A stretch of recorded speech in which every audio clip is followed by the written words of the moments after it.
Welcome back. Before we left for the break, we were talking about what all the victims of the earthquake need.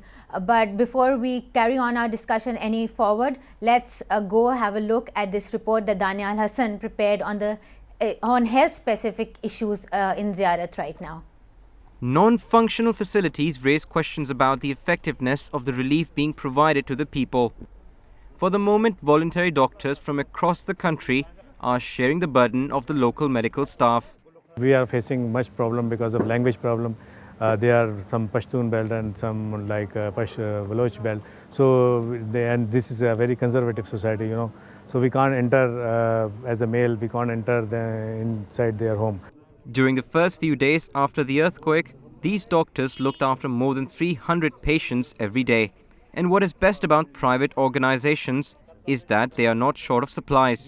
If the supply of medical relief is sufficient, there is no shortage of patients. Women and children are the main casualties. लोगों के जो है अजीज़ो क़रीब फौत हुए हैं, वो बेघर हुए हैं, डिस्प्लेस हुए हैं, टेंट में ज़िंदगी गुजार रहे हैं, मजबूर हुए हैं, तो उस वजह से उन्हें मेंटल टॉर्चर का जो है सामना करना पड़ रहा है. Surroundings keep reminding these people of the calamity, making them fearful and anxious.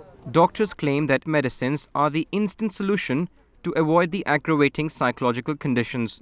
फ़िलहाल तो हम वो माहौल भी इनको नहीं दे सकते, लेकिन ये है कि इसमें स्ट्रेस की वजह से कुछ इसमें बायोलॉजिकल फैक्टर्स भी होते हैं. ये नहीं कि सिर्फ इसमें आप माहौल इनको दे दो तो ठीक हो जाएंगे. तो उसमें ये कि दवाइयों के ज़रिए से बायोलॉजिकल जो रिलीफ है वो उनको मिल जाता है. बाकी तो ज़ाहिर बात है, जैसे आपने बात की, इनको माहौल भी वो चाहिए, दूसरा रिलैक्सेशन, वो सब कुछ उनको चाहिए, साइकोथेरेपी भी चाहिए. लेकिन अभी हमारे पास इतना टाइम नहीं है कि हम वो सब कुछ कर सकें. The unforgiving cold is compounding health issues and aiding the spread of disease. Children are the main victims as they fight the approaching winters. Pneumonia तो देखें ना, वो उसकी वजह से है, जाहिर है वेदर की वजह से. बच्चे तमाम सारी रात बाहर टेंट्स में हैं और प्रॉपर आप देख रहे हैं कि क्लोथिंग्स भी बच्चों की प्रॉपर, उन्हें कपड़े भी नहीं पहने हुए हैं. तो तमाम रीज़न यही है.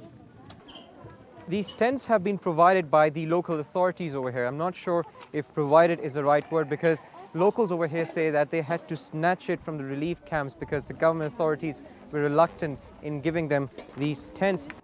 Space is not the only issue. With severe winters nearing, it would almost be impossible to live in these tents.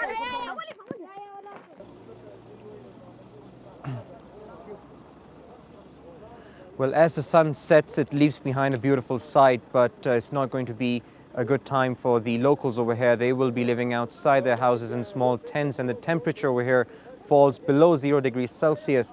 So they have been suffering the last couple of days after the earthquake, and it seems they will continue to do so because their houses need to be constructed, and by the time it is constructed, winters will arrive, and of course more trouble for the locals over here.